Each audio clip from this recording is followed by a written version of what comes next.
It's around about 18 minutes past 3 o'clock here on 3 Triple R. You're listening to Twang this afternoon. And after these messages, my very special guests in the studio, Mick and Leigh from The Remains. Road worn and weary. Yes. To quote Eddie Spaghetti. We had a great night in Tocumwall. Up in Tocumwall, hey? You put on a show, the locals loved you. The Tats Hotel. Yeah. Steve and Kate, we went back to their place afterwards and had a bit of a knees up. So it's been a long day so far. I just realised I was going to play a track from the album and I just went on to talking to you straight away. Gosh, what am I doing? I'm not thinking at all. So The Remains, well, you've been around for a while. What's the age of the group now? About 10. Yeah, 10 years. 10? This is your 10 year. 10 years, I think. Yeah. Well, it's a good year to release an album, isn't it? Yeah. Your 10 year and 5th album. Is it 5th? Yes. I think I wrote that down. 5th album. Oh, studio album. Fifth You got a live album now. Live album, yeah. Yeah. That's right. Oh, that's kind of good. You know, that's consistent, isn't it? Yeah. A couple of albums a year with a live album in there too. Yeah. Yeah. And so, where were you when you guys started The Remains? Leigh, have you been in The Remains from the beginning? Yeah. Well, Mick and I sort of are founder members of it. Yeah, right. Yeah. And where we're were all you up in based? where I am now, Lismore. Oh, yeah, where you are. Around that area, Nimbin, Byron, that area. We're all there at the same time, but since then the band members have gone all over the place, and but originally Northern New South Wales. Northern New South Wales. Yeah. And I've been hearing a lot about The Remains since those days, you know, like I even remember seeing you guys at Tamworth a couple of times. Yeah. You know, Yeah. and that would be handy for you to get to Tamworth. Yeah. Would you do that annually? It's just down the street. Just down the street. Yeah. We do and have done, but next year we're playing Nundle. We're playing an alternative Tamworth festival because Tamworth's become a joke. Well, I heard that Tamworth had become a joke. I haven't been there for quite a few years, but the reports I've heard is that there's reggae bands and like... It's a covered band. It's a covered band festival. It's a cover band. That's what it is. And what's this other festival? Tell us about that, because I want to know about that. It's only like an idea at the moment, really, but we've got friends that live at Nundle, which is a small town about 40, 50k out. 60k out. And it's a beautiful little town, and they've got a property just outside town. Ah, see? That's what you got to do. And we're talking the public and around to putting on an alternative festival, and we're going to play probably a couple of gigs there, and He's going to do it. It's going to happen. It's going to happen, yeah, but it's small, and build on it, you know. And do it at the same time? Yeah, at the same time. Just basically us and our friends. Yeah, well, that's good. Yeah. And then your friends' friends, and your friends' friends' Yeah. It's sort of a protest in a way, because we actually...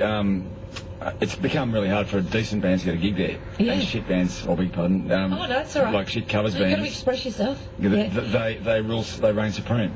Yeah. You know, and great bands, and it's a country festival, and it's just a joke. It is a joke. And it's time. It's just time to pull the plug on it and get out and start something new. They really do have to tidy up the place. We've had a consistent and significant reputation up there for all those years. Yeah. And yet every single year it's get down on your hands and knees to the high priest of the friggin' pub and oh, please give us another gig. I don't know. Crap you know, like that. and people would probably be going there expecting to see you guys, you know, because you've been there regularly. We're going to let everyone know, you know, that where it's going to be at, where the action's going to be. Yeah. So The Remains, well, you know, you release some killer albums, and you do a great blend of country rock. And what would you call yourself? You call yourselves a rock and roll band first? Country rock and roll. A country rock and roll. That's been our moniker from the start. Has it? Yeah. I was just going to ask that. That's what I mean. And what was it that urged you to go in that direction? What was your inspiration, and what was, you know, what inspired you guys? Well, we just all, you know, we've all played in rock bands for years. We had all, but we all, you know, like sort of country elements of country, good country and stuff. So we just, Leigh was getting into steel and pedal steel and stuff. And Sean, who was you know, he was in a band called Nunbait. He was back in Nunbait back in the day. You know, we got him to pick up the banjo. Wow. And so, you know. The banjos weren't as common then as they are today. Everyone plays the banjo today, but 10 years ago it was a bit of an oddity. Yeah. And anyway, it was great, you know. And, so we called it country rock and roll from the outset, and that was it. Like. And you've stayed true to your calling. Pretty much, no banjos anymore. Sean went to Townsville, but yeah, the rest of us. No banjo. It was, No banjo. It was a fairly deliberate attempt to do something, as I recall. It was like, I mean, obviously the influences are out and out rock music, but you know, there was something boring about that as well, because everybody does rock music, and there was this, I recall there's this deliberate attempt to go, right, let's actually move in that direction, and I think that's what happened, especially initially. It was, it was a very country sounding thing, and the Mick songs are very folk sounding, and you know, that's the root of all country anyway, so it's a fairly natural thing to put together in a way. Yeah. And then, you know, you go out and play gigs and have a few drinks, and it turns very rapidly back into rock and roll. So it's... But there's a little touch there. There's a little hint of country music still. Oh, sure. Yeah. I was supposed to play a track from the album, so I'm going to do that now, because then everyone can get a little taste of the new album. Now, hang on. The new album. Vregedonomy? Vregedonomy. See, it's a word. Vregedonomy. Vregedonomy. That's it. It's a word I haven't come across before. Please explain what this is about. Vregedonomy? It's a word that a mate of mine used to use. He was a crazy artist. I went to uni in Wagga years ago, and Richard Foley, who painted that painting on the front. Yeah, it's fantastic. He used to just make up words all the time, and one of them was Vregedonomy. He used to say it with a great relish, Vregedonomy. It just means like chaos and craziness, and you know, Vregedonomy. To describe any situation that's out of control, it's just pure Vregedonomy. Well, it's one of those album titles I'm sure is going to get pronounced wrong. Yeah. Quite a lot. And we were looking on Google last night at Deuteronomy, which is it's sort of like a set of laws, isn't it? Yeah. It's like an antidote to Deuteronomy. We were saying we're going to use that. The chaos to make it sound intellectual. Yeah. It's interesting that you picked up on that word, you know, that root word, onomy. Onomy. Yeah. Here's a track from Vregedonomy. Did I say it right? Yeah, pretty close. The Remains. The road to your heart is a winding road. A track from the brand new album by The Remains. Vregedonomy is the name of the album. That's me. I can pronounce it correctly and everything. Yeah, one quick lesson from Mick, and anyone can say it. Road to Your Heart is the name of that track. So, it was a few years ago now, 2006, was it? The big accident. Oh, the cow, yes. That nearly wiped you all out. Yeah. That was a pretty full-on situation. Where were you? Could have been a lot worse. Where were you? In the Northern Territory? We're just outside Tennant Creek, 100k from Tennant Creek. Was it night time? It was just dusk, just getting dark. Oh, God. Yeah, bad time. And the cow just ambled onto the road in front of us. And you're on the van. Yeah. I remember hearing about it when it just happened. Yeah. You know, it's incredible how fast news like that travels. Yeah. You know? And but you're all okay. Well. Oh, the two guys at the front, Grant driving, and Dave, they got pretty badly banged up. They're still suffering. You know, they've still got medical sort of issues. Us in the back, we were all fine. Yeah, full on. And so, but of course the Remains kept going, because of course you're here, but it would have been a bit of a shake-up, you know? Yeah, it was a bit of a setback, a bit of a shock. But also being a group, I suppose you know, it was good to have each other. Yeah. To get back on your feet. And yeah, well, we were sort of scattered after that a bit. Did you? Yeah, me and Tom went back to the south, and we did some stuff around sort of the two of us for a little while. Yeah. But yeah, it's a bit of a shake-up. But you kept going. Yeah, different forms. Had to get a new drummer and stuff. Yeah, right. Grant he's now my brother-in-law now. Yeah, Grant. Oh, right. Yeah. But you said before that the drummer, you know, you've had a few drummers. Well, yeah, there's quite a few. I was trying to think the other day about 9 or 10. Yeah. Something like that. Yeah. Is it like doing an apprenticeship with Bill Monroe or something? Yeah. They go on to found AC/DC franchises and things like that. Oh, really? And so I was saying to you before, you know, where are you based? But like you're in Lismore and you're up Tamworth. Yeah. Some of you were as far-fetched as Darwin, but not now. But how does that work for a band? Like you just say, okay, we're going to be doing some gigs around this time, Yeah, well, Yeah.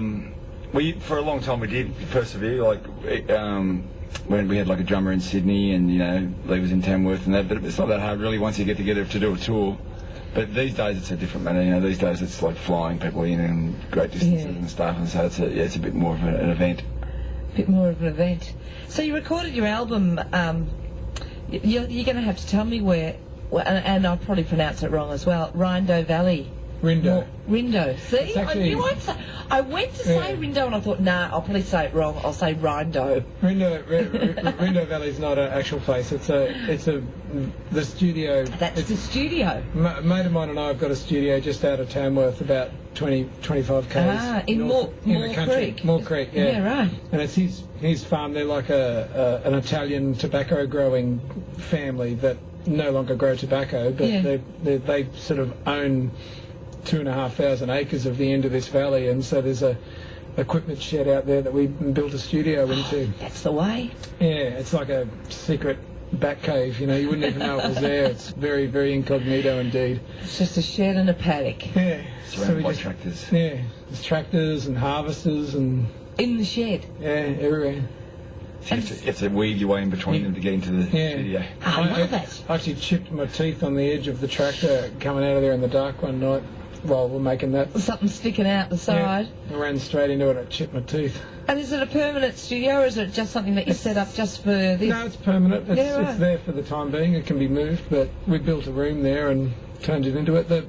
Some of the recording is done out in the shed amongst all the other crap that's lying around out there. It's got a certain quality to it, which is all over that album. Well, that'll give a rock and roll album a little bit of country, won't it? Yeah. No, it's definitely part of the sound of the album. It's when I finished the album, and actually when the mastering was being done, it was the first time I listened to everything all in a row, like everything all strung together, and I realised then I did have a sound. It was this consistency across the sound, which I didn't necessarily expect it to have, given there's a few different players on it from time to time. So it was, the location, the shed, ironed it out and gave it a consistency. Yeah, and so being in Tamworth, I mean, how do you record? Well, there's members of the band living everywhere. Did you get together and do it all in one session? No. We did. We started at last year's festival while we were playing the festival. This year's festival. This year's? It's this year's festival. It was in January this year that we started recording it. But we always think that January's last year. Yeah. It was meant to be an EP for promoting us over in Canada. That was the purpose of it. It wasn't meant to be an album at all. And then after listening to it, I don't know, did we just think it sounded good enough to press ahead with? I think it was sort of like, this is all right, actually. That and the whole Australia thing, so we had to we decided we'd tour it and stuff. Yeah, it's true. And did you get that? Did you get your sounds over to Canada? We toured there 3 times. And I was going to say so. But I was going to say you've been there before, so you had to have something new for them, was it? Yeah. That was the idea. I think the idea, as I remember, was let's record during the festival to have something new to shove in, Canucks faces, so we could get some gigs. Well, yeah. But and also, it's always good to have something to sell too. Yeah, and we've got a guy over there who's booking the festivals and stuff for us, and he wants more product to give them and to give to radio and just stuff. Just to give them something new. Yeah. So then that sort of fell through, that whole tour this year fell through, and so it just defaulted to, it sounded encouraging enough to complete an album from it. And so there was a bunch of songs done first, there was 5 of them, and then we reconvened with slightly different lineup because certain people weren't available, and then did the other 5 songs, and then it's the 10 songs that make up the album.